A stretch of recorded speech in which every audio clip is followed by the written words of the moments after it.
আসসালামু আলাইকুম।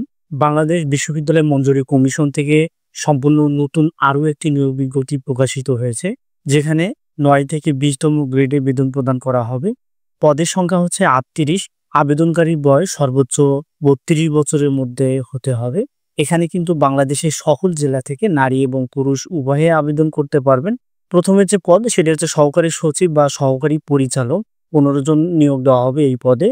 শিক্ষাগত যোগ্যতা হচ্ছে যেকোনো স্বীকৃত বিশ্ববিদ্যালয় হতে স্নাতক বা স্নাতকোত্তর ডিগ্রি অথবা ৪ বছরের স্নাতক বা সম্মান ডিগ্রি। এসএসসি, এইচএসসিতে ন্যূনতম জিপিএ 3.50 এবং স্নাতকের ন্যূনতম সিজিপিএ 3.25 থাকতে হবে। প্রার্থীকে বাংলা ও ইংরেজি ভাষায় পারদর্শী হতে হবে। কম্পিউটার ব্যবহারে অভিজ্ঞতা থাকা বাঞ্ছনীয়। দ্বিতীয় পদটি হচ্ছে অ্যাকাউন্টস অফিসার। এই পদে একজনকে নিয়োগ প্রদান করা হবে।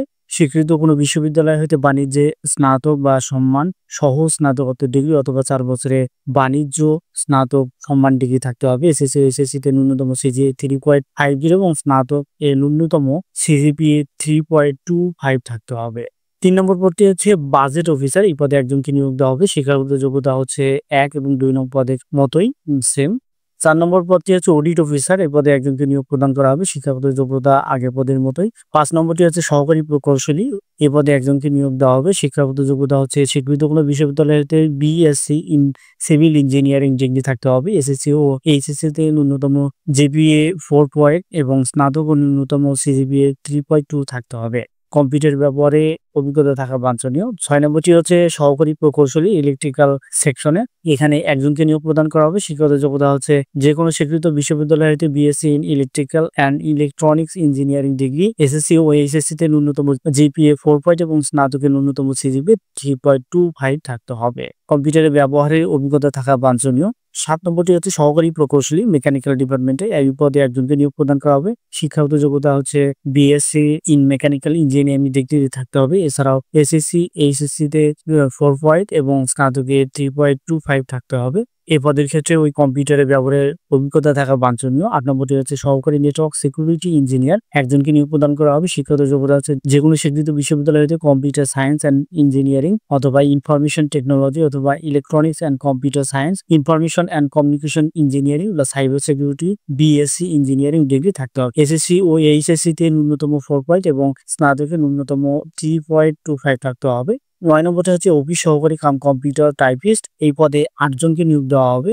শিক্ষাগত যোগ্যতা আছে স্নাতক বা স্নাতকোত্তর ডিগ্রি। এসএসসি ও এইচএসসিতে 3.25 এবং স্নাতকে 2.50 থাকতে হবে। এই পদের ক্ষেত্রে অভিজ্ঞতা হচ্ছে সরকারি বা আধা সরকারি বা স্বায়ত্তশাসিত বা সরকার কর্তৃক স্বীকৃত বেসরকারি প্রতিষ্ঠানে সংশ্লিষ্ট ক্ষেত্রে অভিজ্ঞতা থাকলে অগ্রাধিকার দেওয়া হবে। কম্পিউটার টাইপিং এর ক্ষেত্রে বাংলায় প্রতি মিনিটে ৩০ শব্দ এবং ইংরেজিতে ৪০ শব্দের গতি সম্পন্ন হতে হবে। ১০ নম্বরটি হচ্ছে গাড়ি চালক। এই পদে ৩ জনকে নিয়োগ দেওয়া হবে। স্বীকৃত কোনো শিক্ষা প্রতিষ্ঠান হতে এসএসসি বা সমান পাস হলেই হবে। ন্যূনতম ২ বছরে গাড়ি চালানোর বাস্তব অভিজ্ঞতা থাকতে হবে। বিআরটিএ কর্তৃক প্রদত্ত হালকা যান চালানোর লাইসেন্সধারী হতে হবে। ভারী লাইসেন্সধারীকে উচ্চতর স্কেল প্রদান করা যাইতে পারে। ১১ নম্বরটি হচ্ছে অফিস সহায়ক। এই পদে ৫ জনকে নিয়োগ প্রদান করা হবে। এসএসসি বা এইচএসসি ন্যূনতম জিপিএ 2.50 থাকলেই হবে। এরপরে এখানে নিচে আবেদনপত্রের তথ্য ছক বা জীবন বৃত্তান্ত কি রকম হবে, কিভাবে সাজাতে হবে এখানে দেয়া আছে। এটা আপনারা ডাউনলোড করতে পারবেন। এরপরে আবেদনপত্রের সাথে যেসব ডকুমেন্টস অ্যাটাচ করতে হবে সেটা হচ্ছে সচিব, বাংলাদেশ বিশ্ববিদ্যালয় মঞ্জুরি কমিশনের অনুকূলে ১ থেকে ৮ নং ক্রমিক পদের জন্য 200 টাকা, ৯ থেকে ১০ নং পদের জন্য 100 টাকা এবং ১১ নং পদের জন্য 50 টাকা অফেরতযোগ্য মূল্যে পে অর্ডার বা ব্যাংক ড্রাফট করতে হবে। সদ্য তোলা পাসপোর্ট সাইজের ৩ কপি সত্যায়িত ছবি থাকতে হবে। সকল পরীক্ষা পাশের সনদপত্র, প্রশংসাপত্রের সত্যায়িত ফটোকপি থাকতে হবে। অভিজ্ঞতা সনদপত্রের সত্যায়িত ফটোকপি। এছাড়া নিজ জেলা সমর্থনে সংশ্লিষ্ট ইউনিয়ন পরিষদের চেয়ারম্যান, পৌরসভা চেয়ারম্যান, সিটি কর্পোরেশনের ওয়ার্ড কমিশনার কর্তৃক প্রদত্ত জাতীয়তার সনদপত্রের সত্যায়িত ফটোকপি, জাতীয় পরিচয়পত্রের সত্যায়িত ফটোকপি, বিদেশি শিক্ষা প্রতিষ্ঠান হইতে প্রাপ্ত ডিগ্রির ক্ষেত্রে ডিগ্রি সমমান নির্ধারণী পত্রের সত্যায়িত ফটোকপি। তারপরে মুক্তিযোদ্ধা ও শহীদ মুক্তিযোদ্ধা বা বীরাঙ্গনা সন্তান অথবা ক্ষুদ্র নৃগোষ্ঠী অথবা শারীরিক প্রতিবন্ধী অথবা তৃতীয় লিঙ্গের প্রার্থীদের ক্ষেত্রে সংশ্লিষ্ট মন্ত্রণালয় অথবা কর্তৃপক্ষ কর্তৃক প্রদত্ত সনদের সত্যায়িত ফটোকপি। নিচে আরো সাধারণ কিছু তথ্য দেওয়া আছে যেগুলো আপনারা অবশ্যই দেখে নেবেন।